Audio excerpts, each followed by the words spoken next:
بسم اللہ الرحمن الرحیم۔ السلام علیکم ورحمۃ اللہ وبرکاتہ۔ نماز چھوڑنے والوں کے لیے بربادی۔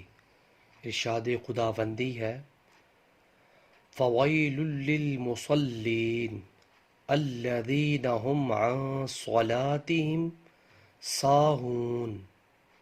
پس تباہی ہے ان نمازیوں کے لیے جو اپنی نماز سے غفلت برتتے ہیں۔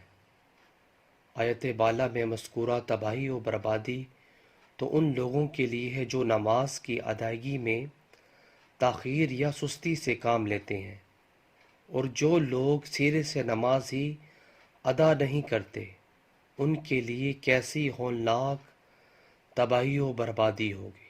اللہ اکبر۔ ویورز، اللہ تعالیٰ سے دعا ہے اللہ تعالیٰ میں بھی 5 وقت تکبیر اولیٰ سے نماز پڑھنے کی توفیق عطا فرمائے۔ جزاک اللہ۔ السلام علیکم ورحمۃ اللہ وبرکاتہ۔